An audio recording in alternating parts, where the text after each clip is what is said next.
Eran 13 perros, 13 sombras hambrientas que cerraban el círculo despacio, con esa paciencia fría que tienen las criaturas cuando saben que la presa ya no puede correr. La mujer estaba de espaldas a la roca con los brazos cruzados sobre el pecho, protegiéndolo. Y lo que protegía no era su corazón, aunque también era eso.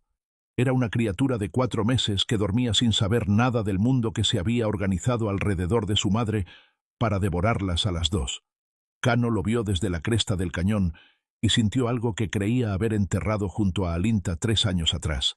La certeza urgente, sin palabras, de que si no bajaba en ese preciso momento, esa historia terminaría aquí, en el polvo rojo del desierto de Arizona, sin testigos, sin nombre, sin que nadie supiera jamás que esa mujer había luchado hasta el final. Cuéntanos desde qué país escuchas esta historia. Deja tu comentario, dale like si ya sientes algo en el pecho y suscríbete para no perdértelo que viene. Esta historia apenas comienza. El sol se caía a pedazos sobre el desierto de Arizona cuando Kano Swiftwind escuchó el sonido. No era el viento. El viento en ese cañón lo conocía como conocía el ritmo de su propia respiración. Venía del oeste. Olía a piedra caliente y a polvo antiguo, y pasaba sin detenerse, como alguien que tiene prisa y no tiene tiempo para saludar. Pero ese sonido venía de más abajo, del fondo de la quebrada donde los arbustos de creosota crecían apretados y el suelo empezaba a llenarse de sombra antes de que cayera la noche.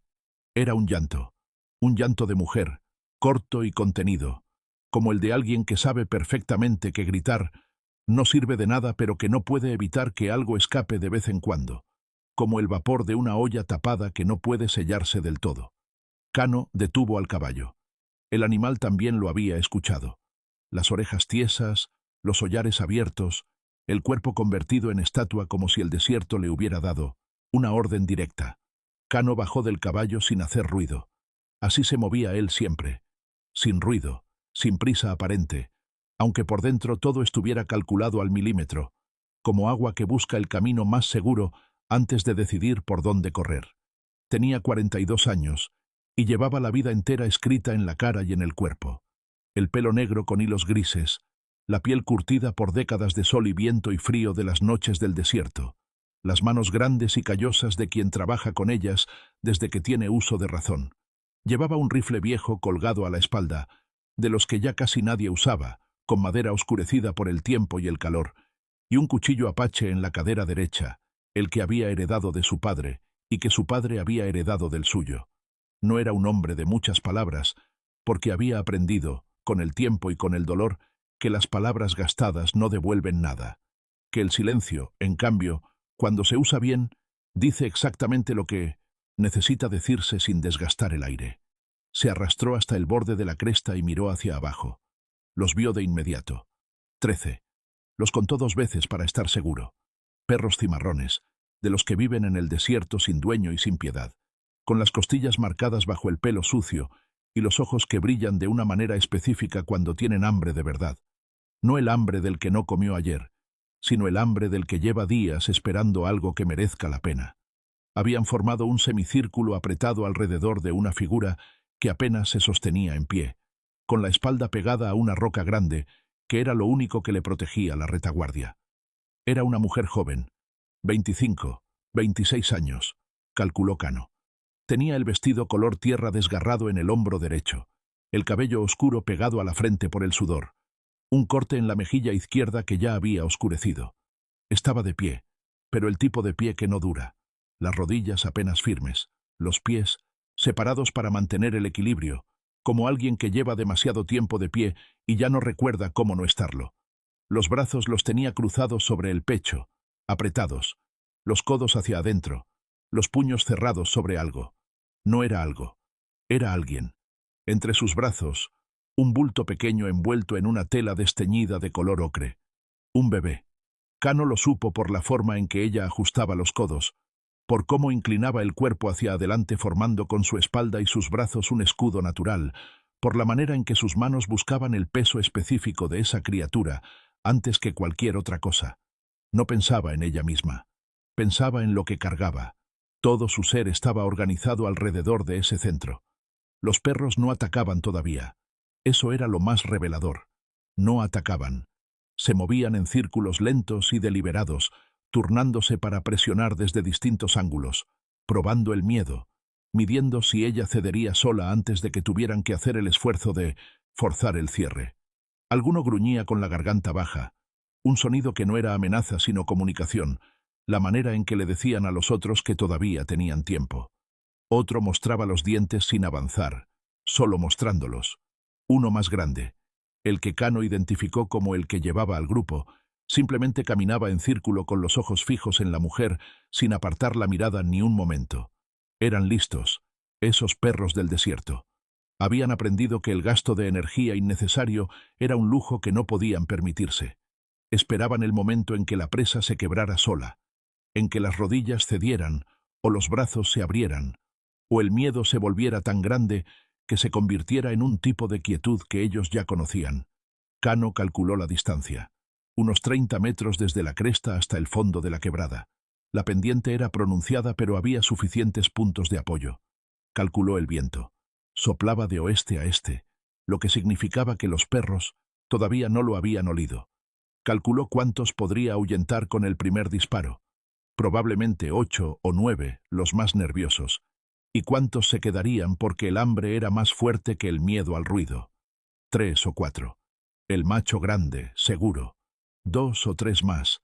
Para esos necesitaría bajar. No había más tiempo que el de la decisión, así que la tomó. Tomó una piedra del suelo, grande, del tamaño de su puño, y la lanzó con fuerza hacia el centro del semicírculo de perros. Golpeó el suelo con un estallido seco y repentino que rompió el silencio del cañón como un disparo.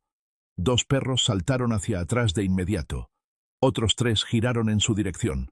La mujer también giró, con los ojos desorbitados buscando el origen del sonido. Luego Kano disparó al aire.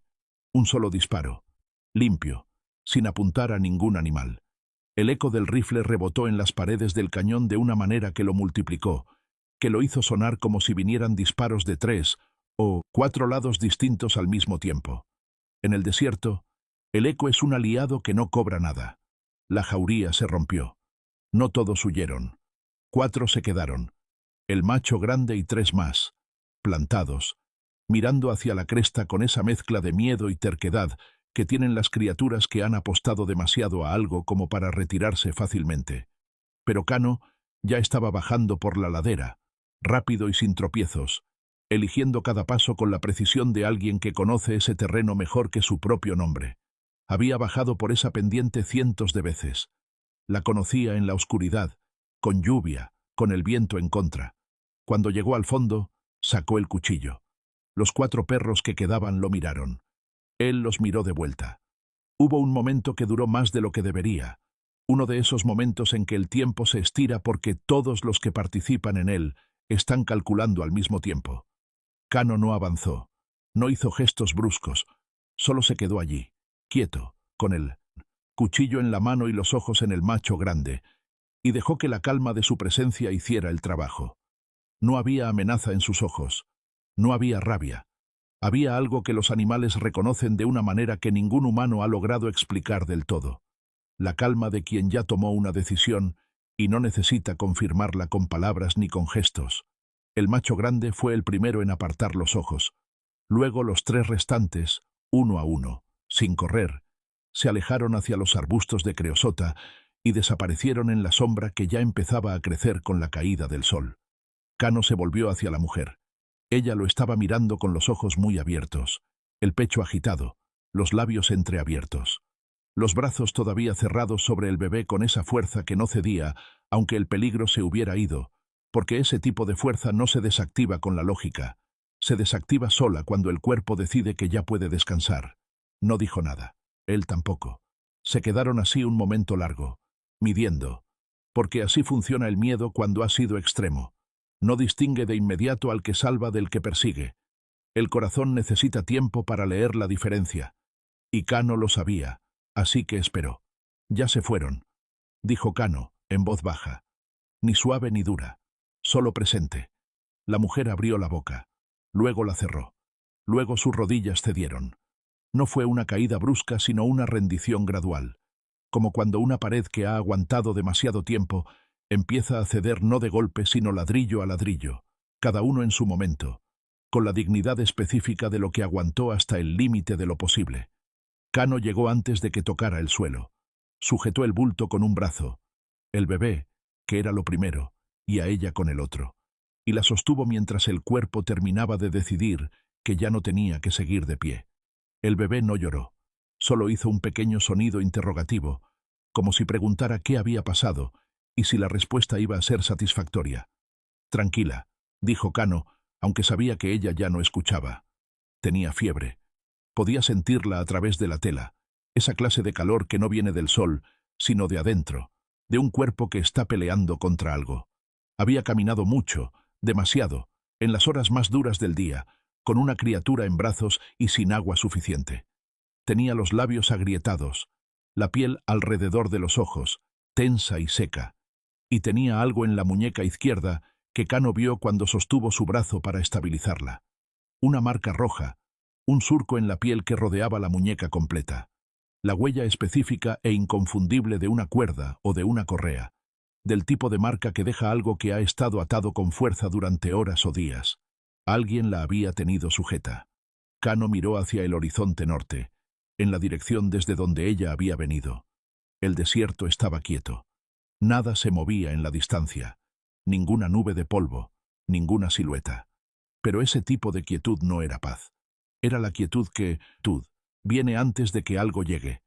Era el desierto guardando el secreto de lo que todavía no se veía, pero que ya estaba en camino. Se movió sin perder más tiempo. El refugio de Kano no era una casa. Nunca lo había llamado así, ni lo llamaría. Era una grieta en la pared este del cañón, profunda y ancha, con el techo de piedra natural que a lo largo de los siglos había desarrollado una suave curvatura perfecta para desviar la lluvia y mantener el interior seco. El suelo era tierra apretada por años de pisadas, de las suyas y de las de otros que habían encontrado ese lugar antes que él y lo habían usado como él lo usaba. No para quedarse, sino para seguir. Adentro había lo justo y nada más. Una manta gruesa doblada en el rincón más protegido de la corriente. Un fuego pequeño que casi siempre humeaba más de lo que ardía, construido con madera seca recogida pacientemente, porque en el desierto la madera escasea y se respeta. Una olla de barro oscurecida por el uso. 2 cantimploras de cuero colgadas de una saliente de roca. Un saco de cuero con plantas medicinales que su abuela le había enseñado a recolectar cuando era tan pequeño que tenía que estirarse para alcanzarlas. Un arco apoyado en la pared, junto a un carcaj con 8 flechas. Era un lugar que decía exactamente lo que era. Aquí vive alguien que no necesita más de lo que tiene, o que ya no recuerda cómo necesitar más. Kano colocó a la mujer sobre la manta con el cuidado específico que se usa cuando se sabe que el cuerpo que se sostiene ha llegado a su límite.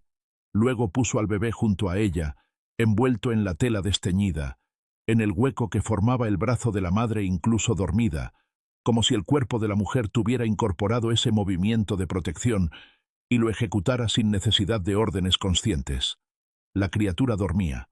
Eso era una gracia pequeña y enorme al mismo tiempo. Kano mojó un trapo en